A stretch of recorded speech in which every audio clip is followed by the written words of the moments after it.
Hey there, welcome back to Tim Talks Cooking. Today we are talking strawberries, my friend. You heard me right, strawberry preserves, and I'm going to make them sugar-free, low-carb, and delicious. In fact, this is one of those recipes you can use as, say, jam for whatever you use jam for, maybe for low-carb toast of some kind. You could also use this as a topping for cheesecake or, say, for ice cream. I think you're going to like it. Let's get started. Here's what you'll need to make this simple but really delicious recipe. It starts off with a kilo of fresh strawberries. Here you can see I've divided them in two and I've hulled them. I'll show you how to do that in a moment. Here's one that hasn't been hulled yet. Next you'll need 3/4 of a cup of erythritol, or the equivalent amount of some other sweetener that you like. I've got 2 tablespoons of gelatin here. If you keep kosher, you'll want to make sure you're using beef gelatin. If you are vegetarian or vegan, you'll want to use agar-agar, or maybe if you can put the carbs in, some cornstarch or something like that. Here I've got 1 tablespoon of lemon juice. This has some lemon zest in it. I freeze it like this in ice cube trays and then melt it for recipes like this. I've also got some salt. We'll need a pinch of salt for this. To prepare the strawberries, first wash them and dry them, and then you want to remove the stem and this little core here. I use a paring knife and I just dig in there and pull it right out.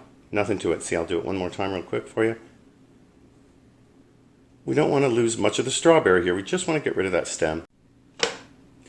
We'll begin by taking half of the strawberries. That's 1 1/4 pounds or 500 grams.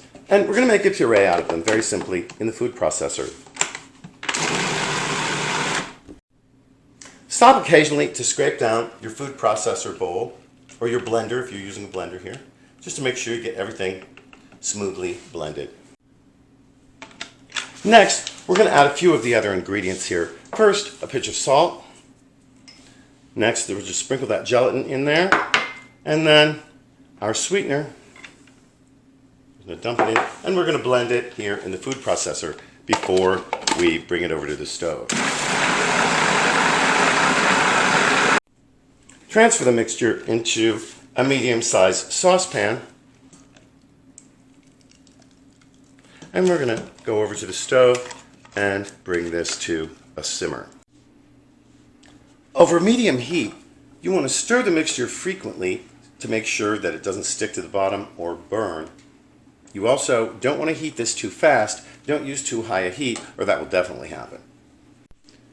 After a couple of minutes, you'll notice it's starting to bubble around the sides and to gather in the middle. That's exactly what we want. We don't want to bring this to a full rolling boil, actually. I want this to simmer, and just like this, actually, for 5 minutes. In the meantime, chop up the rest of your strawberries. Here I'm not really going to be very precise about it. I'm just going to sort of slash through them with my knife. These are kind of small and sweet, actually. These are from my garden.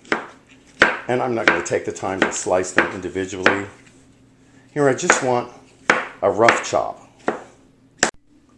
There's my timer going off for 5 minutes. Now I'm going to turn off the heat and remove this. Now, of course, it's time to add the chopped strawberries. You can see I chopped away at them for a while. I don't want them in too big of pieces, but I want to be able to feel them in this sauce or jam or whatever. Don't forget the lemon juice. Get that in there. Just going to stir all this up.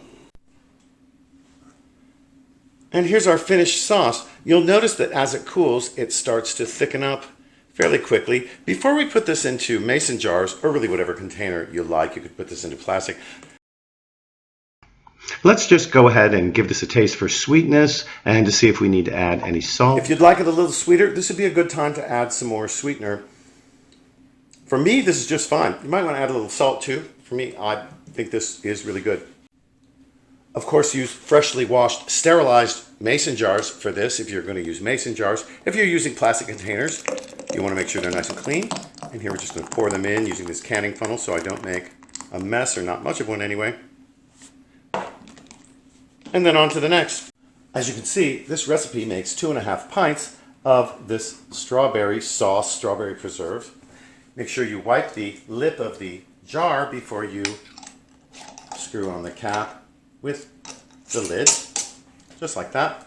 Not going to go in the refrigerator, or this is going to go in the freezer. I think this one will go in the refrigerator. Now usually this is where I taste whatever it is that I've made, but I've actually already done that in the last segment, and I'm going to save these for other things. In fact, I'll be using this one in a recipe I'll be making tomorrow, so stay tuned.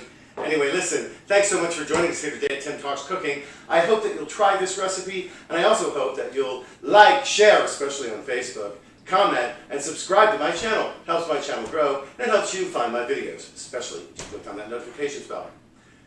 We'll catch you next time at Tim Talks Cooking.